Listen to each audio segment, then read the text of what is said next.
नमस्कार, दोपहर समाचार में आपका स्वागत है।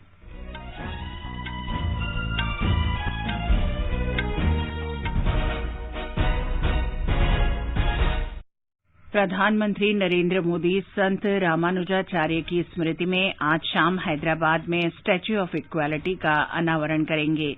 उत्तर प्रदेश में विधानसभा चुनाव के पहले 2 चरणों और गोवा तथा उत्तराखंड में एक ही चरण के मतदान के लिए प्रचार अभियान तेज हो गया है। राष्ट्रव्यापी टीकाकरण अभियान के अंतर्गत अब तक 169 करोड़ टीके लगाए गए। स्वस्थ होने की दर 95.64% हुई। अफगानिस्तान में 5.7 तीव्रता का भूकंप आने के बाद जम्मू कश्मीर तथा राष्ट्रीय राजधानी क्षेत्र में झटके महसूस किए गए। पूर्वी लद्दाख में पैंगोंग झील पर चीन द्वारा बनाए जा रहे पुल को सरकार ने अवैध बताया। जम्मू कश्मीर में श्रीनगर के जकुरा इलाके में आज सुबह मुठभेड़ में 2 आतंकवादी मारे गए। बसंत पंचमी और सरस्वती पूजा का पर्व आज देश भर में मनाया जा रहा है। राष्ट्रपति, उपराष्ट्रपति और प्रधानमंत्री ने शुभकामनाएं दी हैं। और वेस्टइंडीज में अंडर 19 विश्व कप क्रिकेट का फाइनल मैच आज शाम भारत और इंग्लैंड के बीच खेला जाएगा। दोपहर समाचार में मनोज के साथ मैं चंद्रिका जोशी। देश के कई हिस्सों में कोरोना संक्रमण तेजी से फैल रहा है। हमारी अपील है, आप सतर्क रहें और 15 से 18 वर्ष के किशोरों सहित अन्य लोगों के टीकाकरण में मदद करें। कोरोना वायरस के नए स्वरूप ओमिक्रॉन से चिंताएं बढ़ी हैं। सुरक्षित रहने के लिए कृपया 3 सरल उपायों का पालन अवश्य करें। मास्क पहनें, 2 गज की सुरक्षित दूरी बनाए रखें, हाथ और चेहरा साफ रखें। कोविड से संबंधित किसी भी जानकारी और मार्गदर्शन के लिए राष्ट्रीय हेल्पलाइन नंबर 011-2397-8046 और 1075 पर संपर्क करें। और अब समाचार। प्रधानमंत्री नरेंद्र मोदी आज हैदराबाद में पट्टनचेरू में अंतर्राष्ट्रीय फसल अनुसंधान संस्थान का दौरा करेंगे और संस्थान की 50वीं वर्षगांठ के उपलक्ष्य में आयोजित समारोह का शुभारंभ करेंगे। प्रधानमंत्री के हैदराबाद दौरे के विशेष प्रबंध किए गए हैं। हमारे संवाददाता ने बताया है कि इस दौरान प्रधानमंत्री शमशाबाद के पास मुंचीताल में स्टैच्यू ऑफ इक्वालिटी देश को समर्पित करेंगे। प्रधानमंत्री आज दोपहर बाद हैदराबाद पहुंचेंगे और संस्थान की 50वीं वर्षगांठ के समारोह का शुभारंभ करने के लिए पतनचेरू में संस्थान के अर्धशुष्क उष्ण कटिबंधीय केंद्र परिसर जाएंगे। वे इस अवसर पर पौध संरक्षण के लिए जलवायु परिवर्तन अनुसंधान केंद्र और रैपिड जनरेशन एडवांसमेंट केंद्र का भी उद्घाटन करेंगे। यहाँ उपलब्ध आधुनिक फसल सुरक्षा उपकरण कृषि को जलवायु के अनुकूल बनाने के साथ ही अधिक टिकाऊ बना सकते हैं और उनकी पैदावार के समय में कमी लाकर बीज प्रजनन में क्रांतिकारी बदलाव लाए जा सकते हैं। श्री मोदी इन सुविधाओं को एशिया और उप सहारा अफ्रीका क्षेत्र के छोटे किसानों को समर्पित करेंगे। वे अंतर्राष्ट्रीय फसल अनुसंधान संस्थान के विशेष रूप से डिजाइन किए गए प्रतीक चिन्ह का भी अनावरण करेंगे और इस अवसर पर एक स्मारक टिकट भी जारी करेंगे। एक अन्य कार्यक्रम में प्रधानमंत्री 11वीं शताब्दी के भक्ति आंदोलन के संत श्री रामानुजाचार्य की स्मृति में 216 फुट ऊंची प्रतिमा स्टैच्यू ऑफ इक्वालिटी का अनावरण करेंगे। प्रधानमंत्री की हैदराबाद यात्रा का समापन आज शाम लगभग 8 बजे होगा। हैदराबाद से लक्ष्मी की रिपोर्ट के साथ समाचार कक्ष से निखिल कुमार। उत्तर प्रदेश में विधानसभा चुनाव के पहले 2 चरणों के लिए प्रचार अभियान तेज हो गया है। राज्य में 7 चरणों में मतदान कराया जा रहा है। गोवा और उत्तराखंड में भी एक ही चरण के मतदान के लिए चुनाव प्रचार जोर शोर से किया जा रहा है। उत्तर प्रदेश में विभिन्न राजनीतिक दलों के प्रमुख प्रचारक और नेता पहले 2 चरणों के लिए उम्मीदवारों के नामों को अंतिम रूप देने के बाद जनसभाओं में व्यस्त हो गए हैं। घर घर जाकर चुनाव प्रचार और मतदाताओं से वर्चुअल अपील का सिलसिला भी जारी है। हमारे संवाददाता ने बताया है कि विभिन्न दलों के नेता चुनाव प्रचार में जोर शोर से जुटे हुए हैं। घर घर जनसंपर्क करने से लेकर वर्चुअल रैलियों के आयोजन और छोटी सभाओं के जरिए तमाम राजनीतिक दल जनता का समर्थन हासिल करने की जी तोड़ कोशिश कर रहे हैं। इस बीच कल नाम वापसी की आखिरी तारीख निकल जाने के बाद अब तीसरे चरण के चुनावी समर में 627 उम्मीदवार रह गए हैं। इस चरण में 20 फरवरी को वोट डाले जाएंगे। सुशील चंद्र तिवारी, आकाशवाणी समाचार, लखनऊ। पंजाब में अभी तक 1645 नामांकन पत्र वैध पाए गए हैं। अंतिम परिदृश्य नाम वापसी के बाद स्पष्ट होगा।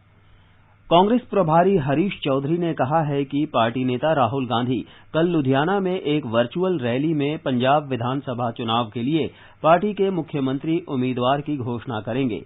हमारे संवाददाता ने खबर दी है कि पंजाब कांग्रेस अध्यक्ष नवजोत सिंह सिद्धू और मुख्यमंत्री चरणजीत सिंह चन्नी मुख्यमंत्री उम्मीदवार के लिए मुख्य दावेदार हैं। इस बीच अमृतसर में पत्रकारों को संबोधित करते हुए पंजाब कांग्रेस के अध्यक्ष नवजोत सिंह सिद्धू ने कहा है कि राज्य को एक ईमानदार मुख्यमंत्री की जरूरत है। गोवा में भी विधानसभा चुनाव प्रचार तेज हो गया है। भारतीय जनता पार्टी, कांग्रेस, तृणमूल कांग्रेस और आम आदमी पार्टी सहित अन्य दलों के नेता जनसभाएं कर रहे हैं। भाजपा के वरिष्ठ नेता और प्रधानमंत्री नरेंद्र मोदी कल उत्तरी गोवा के 20 स्थानों पर रैलियों को संबोधित करेंगे। भाजपा के गोवा चुनाव प्रभारी देवेंद्र फडणवीस ने बताया कि पार्टी कल अपना घोषणा पत्र भी जारी करेगी। श्री फडणवीस ने कहा कि भाजपा का घोषणा पत्र राज्य को गोल्डन गोवा की ओर ले जाएगा। राज्य में इस महीने की 14 तारीख को मतदान होना है। मणिपुर में विधानसभा चुनाव के पहले चरण के लिए कल 9 प्रत्याशियों ने पर्चे भरे। राज्य में इस महीने की 27 तारीख को होने वाले पहले चरण के चुनाव के लिए अब तक विभिन्न दलों के 19 उम्मीदवार नामांकन कर चुके हैं। इम्फाल ईस्ट जिले में यास्कुल विधानसभा क्षेत्र से मंत्री थोक्सोम शेट्यब्रत सहित 5 उम्मीदवारों ने अपना नामांकन पत्र दाखिल किया। इम्फाल वेस्ट जिले में मणिपुर विधानसभा के उप अध्यक्ष और भाजपा उम्मीदवार के रोबिंद्रो ने मयांग इम्फाल विधानसभा क्षेत्र से अपना नामांकन पत्र दाखिल किया। थांगमईबंद विधानसभा क्षेत्र से वर्तमान विधायक के.एस. जयकिशन ने जेडीयू के टिकट पर नामांकन पत्र दाखिल किया और भाजपा प्रतियोगी उम्मीदवार ज्योतिन वैखोम ने भी उसी विधानसभा क्षेत्र से नामांकन पत्र दाखिल किया। जेजे थोक्सोम, आकाशवाणी समाचार, इम्फाल। मणिपुर में दूसरे चरण का मतदान 3 मार्च को होना है। मणिपुर में मंगलवार तक पर्चे भरे जा सकते हैं। 11 फरवरी तक नाम वापस लिए जा सकेंगे। इस बीच निर्वाचन आयोग ने रैलियों और रोड शो पर प्रतिबंध 11 फरवरी तक बढ़ा दिया है। कोविड महामारी की व्यापक समीक्षा के बाद ये फैसला किया गया है। देश में अब तक 168 करोड़ से अधिक कोविड रोधी टीके लगाए जा चुके हैं। स्वास्थ्य मंत्रालय ने बताया कि कल 47,53,000 से अधिक टीके लगाए गए। पिछले 24 घंटे के दौरान 1,27,000 से अधिक लोगों में संक्रमण की पुष्टि हुई। फिलहाल देश में 13,31,000 से ज्यादा रोगियों का उपचार चल रहा है। देश में कोविड से स्वस्थ होने की दर 95.64% हो गई है। कल 2,30,000 से अधिक मरीज ठीक हुए। स्वास्थ्य मंत्रालय ने बताया है कि अब तक राज्यों को 166 करोड़ 17 लाख से अधिक कोविड टीके निःशुल्क दिए जा चुके हैं। मंत्रालय के अनुसार अब भी राज्यों के पास 11 करोड़ 2 लाख से अधिक टीके उपलब्ध हैं। ये समाचार हमारी वेबसाइट newsonair.com/hindi और हमारे mobile app news on AIR पर भी उपलब्ध हैं। सुनो ना। हाँ? सोच रहा हूँ अपना बिजनेस क्यों न बढ़ा लूं। तो रोका किसने है? हाँ? रोका तो किसी ने नहीं, पर समझ नहीं आ रहा कि मदद किससे मांगूं। मुझसे। तुमसे? तो अच्छा बताओ फिर। आकाशवाणी है ना, मैंने सुना है उसका नेटवर्क देश भर में फैला है। पर उससे मेरा क्या फायदा? देखो, फायदा है। जिस शहर में चाहो विज्ञापन की मदद से उपभोक्ताओं तक पहुँच जाओ। पर अब ये भी तो बता दो कि आकाशवाणी से संपर्क कैसे करूं? बहुत आसान है, मैं बताती हूँ। नंबर नोट करो, 870-001-4242। 870-001-4242। लो अभी फोन लगाता हूँ 870-001-4242 पर।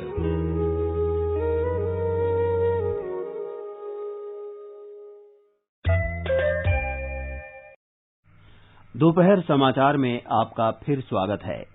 आगे बढ़ने से पहले मुख्य समाचारों पर एक नजर। प्रधानमंत्री नरेंद्र मोदी संत रामानुजाचार्य की स्मृति में आज शाम हैदराबाद में स्टैच्यू ऑफ इक्वालिटी का अनावरण करेंगे। उत्तर प्रदेश में विधानसभा चुनाव के पहले 2 चरणों और गोवा तथा उत्तराखंड में एक ही चरण के मतदान के लिए प्रचार अभियान तेज हो गया है। राष्ट्रव्यापी टीकाकरण अभियान के अंतर्गत अब तक 169 करोड़ टीके लगाए गए।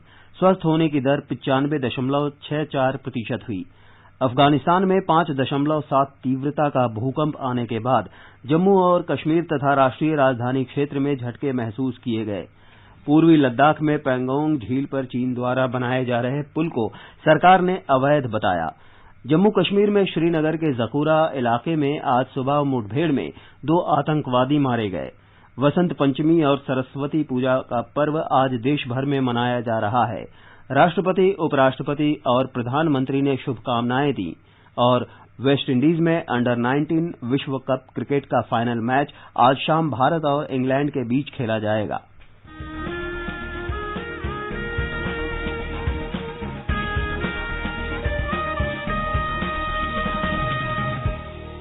आजादी के आंदोलन के खजाने में ऐसे ढेरों शब्द जिन्होंने बदल दिए इतिहास।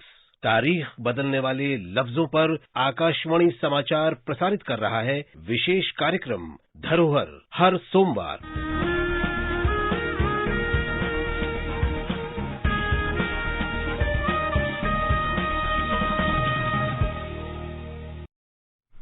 अफगानिस्तान ताजिकिस्तान सीमा क्षेत्र और जम्मू कश्मीर तथा दिल्ली एनसीआर क्षेत्र में भूकंप के तेज झटके महसूस किए गए। राष्ट्रीय भूकंप विज्ञान केंद्र के अनुसार अफगानिस्तान ताजिकिस्तान सीमा क्षेत्र में सुबह 9:45 पर 5.7 तीव्रता का भूकंप आया। भूकंप का केंद्र अफगानिस्तान ताजिकिस्तान सीमा पर था और भूकंप 181 किलोमीटर की गहराई में था। जम्मू कश्मीर में इसके जोरदार झटके महसूस किए गए, लेकिन कहीं से किसी जानमाल के नुकसान की अब तक कोई खबर नहीं है। जम्मू कश्मीर में श्रीनगर के जाकुरा इलाके में आज सुबह सुरक्षा बलों के साथ मुठभेड़ में 2 आतंकवादी मारे गए। पुलिस ने बताया कि ये आतंकी संगठन लश्कर-ए-तैयबा टीआरएफ से जुड़े थे। एक की पहचान इखलाक हाजिन के रूप में हुई है, जो हाल में अनंतनाग के हसनपोरा में हेड कांस्टेबल अली मोहम्मद की हत्या में भी शामिल था। मारे गए आतंकवादियों के पास से 2 पिस्तौल सहित आपत्तिजनक सामग्री बरामद हुई है। सरकार ने पैंगोंग झील पर चीन की ओर से बनाए जा रहे पुल को अवैध बताया है। विदेश राज्य मंत्री वी मुरलीधरन ने लोकसभा में एक लिखित जवाब में ये जानकारी दी। उन्होंने कहा कि जहां पुल बनाया जा रहा है वो इलाका 1962 से ही चीन के अवैध कब्जे में है। श्री मुरलीधरन ने कहा कि सरकार कई अवसरों पर ये स्पष्ट कर चुकी है कि केंद्र शासित प्रदेश जम्मू कश्मीर और लद्दाख भारत का अभिन्न हिस्सा है। उन्होंने कहा कि सरकार दूसरे देशों से भी उम्मीद करती है कि वे भारत की संप्रभुता और क्षेत्रीय अखंडता का सम्मान करें। विदेश राज्य मंत्री ने कहा कि पूर्वी लद्दाख में वास्तविक नियंत्रण रेखा से लगे बाकी क्षेत्रों से अपने सैनिक हटाने के मुद्दे पर चीन और भारत कूटनीतिक और सैन्य माध्यमों से बातचीत जारी रखे हुए हैं। भारतीय जनता पार्टी के वयोवृद्ध नेता और पूर्व सांसद सी जंगा रेड्डी का आज सुबह हैदराबाद में निधन हो गया। वे 87 वर्ष के थे और पिछले कुछ समय से बीमार थे। प्रधानमंत्री नरेंद्र मोदी ने उनके निधन पर शोक व्यक्त किया है। प्रधानमंत्री ने कहा कि श्री रेड्डी का संपूर्ण जीवन जन सेवा को समर्पित था। श्री मोदी ने कहा कि सी जंगा रेड्डी उन चंद लोगों में से थे जिन्होंने जनसंघ और भाजपा को सफलता की नई ऊंचाइयों तक पहुंचाने का अथक प्रयास किया। वे ऐसे समय भाजपा की एक सशक्त आवाज बने रहे जब पार्टी बेहद कठिन दौर से गुजर रही थी। तमिलनाडु में मुख्यमंत्री एमके स्टालिन की अध्यक्षता में आज बुलाई गई सर्वदलीय बैठक में राज्य में राष्ट्रीय पात्रता सह प्रवेश परीक्षा नीट के मुद्दे पर चर्चा के लिए विधानसभा का विशेष सत्र बुलाए जाने का प्रस्ताव पारित किया गया। इसे राष्ट्रपति की मंजूरी के लिए भेजने का भी फैसला लिया गया है। बैठक में भारतीय जनता पार्टी और एआईएडीएमके को छोड़कर अन्य सभी राजनीतिक दलों ने हिस्सा लिया।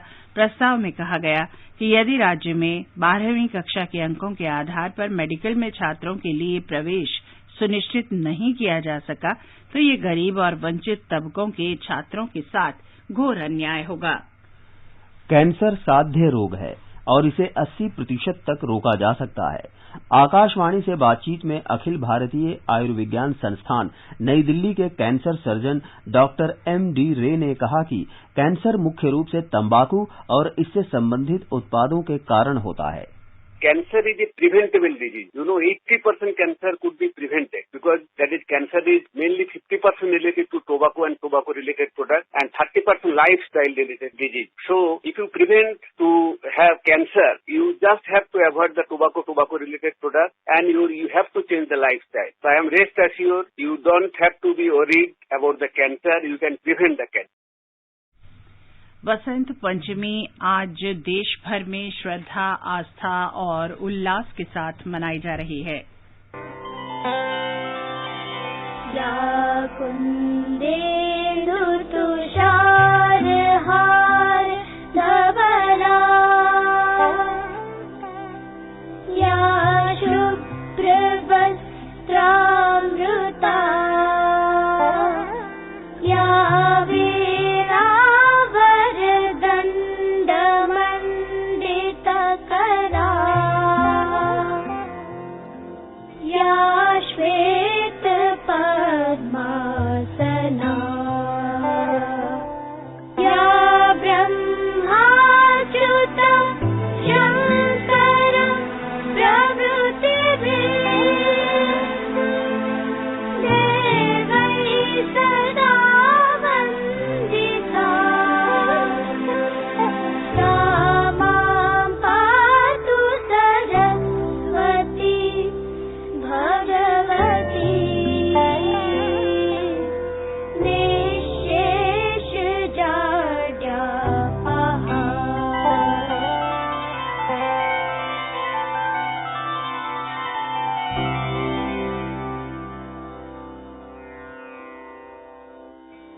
माघ शुक्ल की पंचमी को श्री पंचमी भी कहते हैं और इस दिन बच्चों का विद्यारंभ कराने की परंपरा है।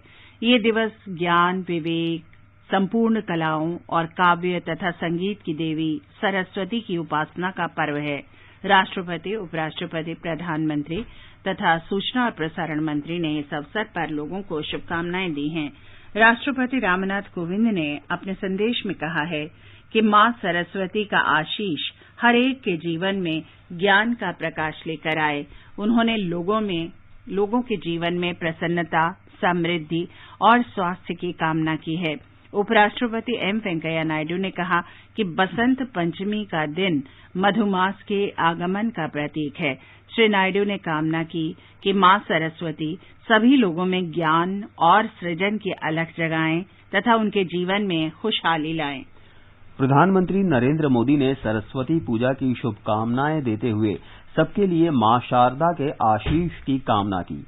उन्होंने कहा कि इस दिन ऋतुराज बसंत के आगमन की आहट मिलने लगती है। सूचना और प्रसारण मंत्री अनुराग सिंह ठाकुर ने कहा है कि बसंत पंचमी ज्ञान, विवेक और संगीत की देवी सरस्वती की पूजा का पर्व है। भगवान श्री बद्रीनाथ धाम के कपाट 8 मई को सुबह 6:15 बजे श्रद्धालुओं के लिए खोल दिए जाएंगे। आज बसंत पंचमी के शुभ अवसर पर धाम के कपाट खोलने की तारीख की घोषणा की गई। बसंत पंचमी के अवसर पर मंदिर के मुख्य पुजारी ने वैदिक मंत्रोच्चार और अनुष्ठान के साथ पंचांग और चौकी की पूजा की। ये समाचार आकाशवाणी से प्रसारित किए जा रहे हैं। आजादी का अमृत महोत्सव के लिए सभी उपभोक्ताओं को शुभकामनाएं। हॉलमार्क सोने की शुद्धता सुनिश्चित करता है। हमेशा हॉलमार्क वाले सोने के आभूषण खरीदें। उपभोक्ता संबंधी किसी भी शिकायत के लिए कृपया राष्ट्रीय उपभोक्ता हेल्पलाइन के टोल फ्री नंबर 144004 पर संपर्क करें। उपभोक्ता मामले विभाग, भारत सरकार द्वारा जनहित में जारी जागो ग्राहक जागो। आजादी के अमृत महोत्सव के अंतर्गत आइए अब सुनते हैं आकाशवाणी की विशेष प्रस्तुति आजादी का सफर। आजादी का अमृत महोत्सव।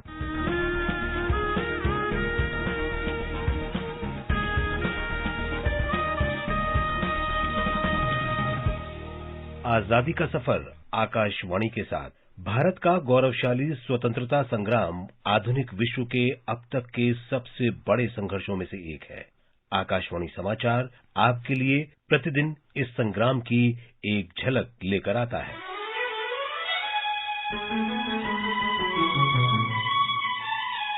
आज की कड़ी में हम स्वतंत्रता सेनानी रमेश स्वामी को याद करते हैं, जिनका 5 फरवरी 1947 को निधन हो गया था। वो तत्कालीन भरतपुर राज्य के जाने माने स्वतंत्रता सेनानी थे।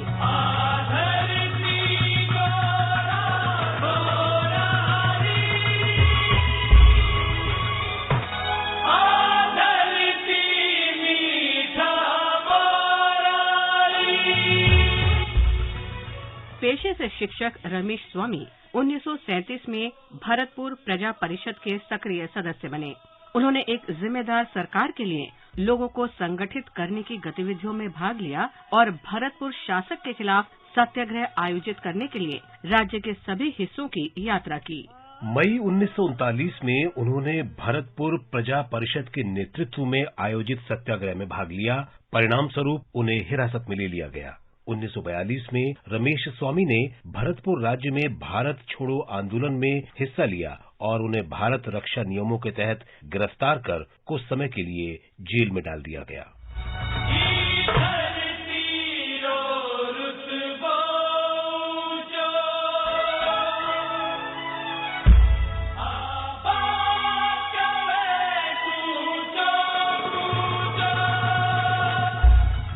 फरवरी 1947 में रमेश स्वामी ने भुसावर और भरतपुर राज्य के अन्य स्थानों पर बेगार विरोधी आंदोलन में भाग लिया। इस आंदोलन के खिलाफ पुलिस ने कई जगह क्रूरतापूर्ण कार्रवाई की। रमेश स्वामी को वहां जाने से रोका गया और उन्हें बस में नहीं बैठने दिया गया। विरोध स्वरूप सत्याग्रही बस के आगे लेट गए। पुलिस के आदेश पर सत्याग्रहियों को निर्ममता से कुचलते हुए बस आगे बढ़ी। रमेश स्वामी और कई अन्य लोगों की मौके पर ही मौत हो गई। हम इन सभी महान शहीदों को नमन करते हैं। वतन पे जो फिदा होगा, अमर हो नौजवान होगा, रहेगी जब तलक दुनिया, ये अफसाना बयां होगा। आज हम जयंतिया स्वतंत्रता सेनानी ऊ गिरी डोलोई को भी याद कर रहे हैं, जो 5 फरवरी 1862 को शहीद हुए थे। जयंतिया हिल्स के एक क्षेत्र के प्रमुख ऊ गिरी डोलोई ने मेघालय में अपने पैतृक गांव शांगपुंग पर कब्जा करने की कोशिश कर रहे ब्रिटिश सशस्त्र बलों का विरोध करने में अग्रणी भूमिका निभाई थी।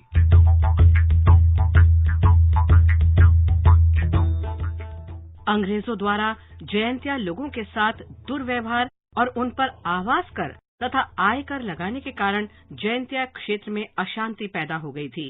जयंतिया लोगों ने हथियार उठा लिए। ऊ गिरी डोलोई ने अपने योद्धाओं के साथ बहादुरी से लड़ाई लड़ी और शहीद हुए। हम इस महान जयंतिया स्वतंत्रता सेनानी को सलाम करते हैं।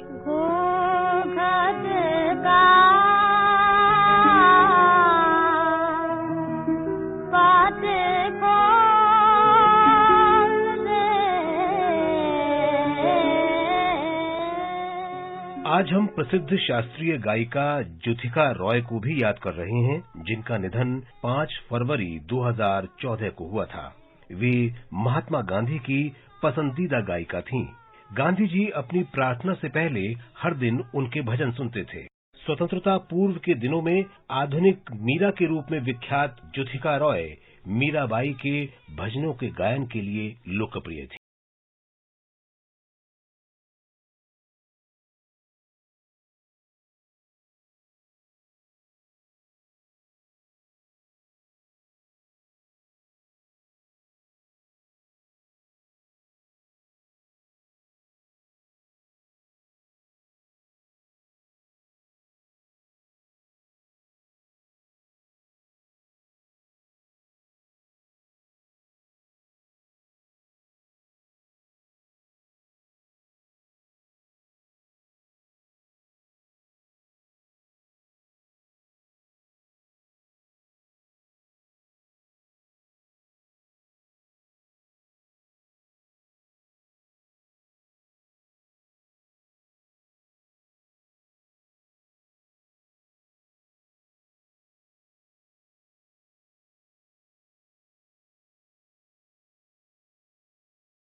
साथ ही आजादी का सफर आकाशवाणी समाचार के संग श्रृंखला का ये अंक समाप्त हुआ। मिलते हैं कल अगली कड़ी में।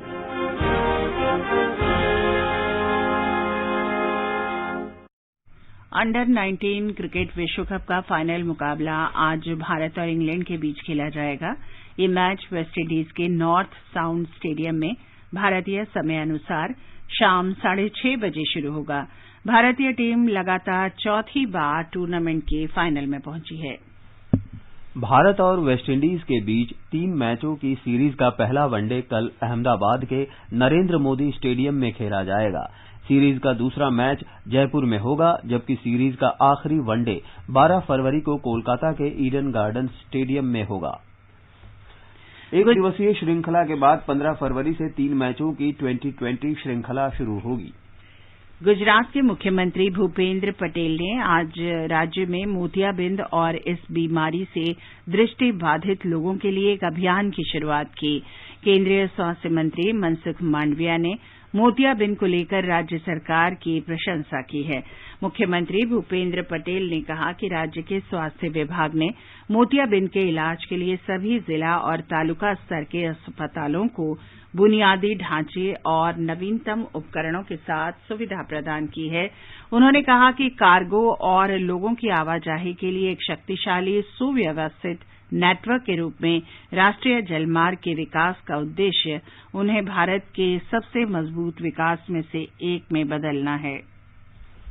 पटना के गायघाट अंतर्देशीय जल टर्मिनल से मालवाहक पोत से भेजे गए 200 मीट्रिक टन अनाज की पहली खेप आज बांग्लादेश के रास्ते पांडु गुवाहाटी के लिए रवाना हुई। गंगा नदी के आसपास आर्थिक गतिविधियों पर ध्यान देने के साथ जल मार्ग विकास परियोजना JMVP प्रधानमंत्री मोदी की प्रोजेक्ट अर्थ गंगा का हिस्सा है। केंद्रीय बंदरगाह, जहाजरानी और जलमार्ग तथा आयुष मंत्री सर्बानंद सोनोवाल ने कहा कि मालवाहक जहाजों की इस आवाजाही से आंतरिक और अंतर्राष्ट्रीय लेकर चल रहा है। मुख्यमंत्री ने कहा कि गुजरात का इकलौता ऐसा राज्य है जो मुफ्त में हाइड्रोफोबिक इंट्रा ऑक्यूलर लेंस मुहैया कराता है। केंद्रीय सड़क परिवहन और राजमार्ग मंत्री नितिन गडकरी ने आज कहा कि महाराष्ट्र में अर्थव्यवस्था देश में सबसे तेजी से बढ़ रही है। महाराष्ट्र व्यापार, उद्योग और कृषि मंडल की राज्य के विकास में महत्वपूर्ण भूमिका है। महाराष्ट्र व्यापार मंडल के एक समारोह को संबोधित करते हुए श्री गडकरी ने कहा कि राज्य में बिजली, पानी, समुद्र तट और बेहतर सड़कें हैं और इन सभी उपलब्ध संसाधनों की मदद से हम निकट भविष्य में राज्य का विकास कर सकते हैं। उन्होंने कहा कि उद्योग, वाणिज्य और कृषि राज्य के विकास की रीढ़ हैं और इसमें बहुत बड़ी क्षमता है जिसका उपयोग तेजी से विकास के लिए किया जा सकता है।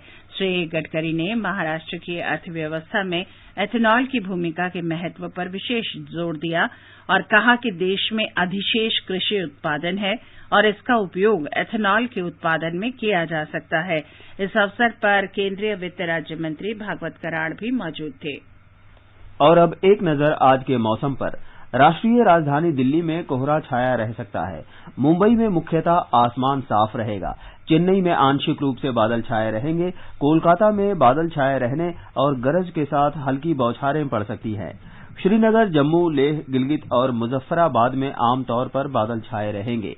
पूर्वोत्तर में इम्फाल, गुवाहाटी, गंगटोक, कोहिमा, आइजोल, ईटानगर और अगरतला में आंशिक रूप से बादल छाए रहेंगे और कहीं कहीं वर्षा भी हो सकती है। और अंत में मुख्य समाचार एक बार फिर। प्रधानमंत्री नरेंद्र मोदी संत रामानुजाचार्य की स्मृति में आज शाम हैदराबाद में स्टैच्यू ऑफ इक्वालिटी का अनावरण करेंगे। उत्तर प्रदेश में विधानसभा चुनाव के पहले 2 चरणों और गोवा तथा उत्तराखंड में एक ही चरण के मतदान के लिए प्रचार अभियान तेज हो गया है। राष्ट्रव्यापी टीकाकरण अभियान के अंतर्गत अब तक 169 करोड़ टीके लगाए गए हैं। स्वस्थ होने की दर 95.64% हुई। अफगानिस्तान में 5.7 तीव्रता का भूकंप आने के बाद जम्मू कश्मीर तथा राष्ट्रीय राजधानी क्षेत्र में झटके महसूस किए गए। पूर्वी लद्दाख में पैंगोंग झील पर चीन द्वारा बनाए जा रहे पुल को सरकार ने अवैध बताया।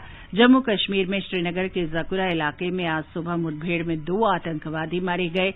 बसंत पंचमी और सरस्वती पूजा का पर्व आज देश भर में मनाया जा रहा है। राष्ट्रपति, उपराष्ट्रपति और प्रधानमंत्री ने देशवासियों को शुभकामनाएं दी हैं। इसके साथ ही दोपहर समाचार का ये अंक समाप्त हुआ। नमस्कार।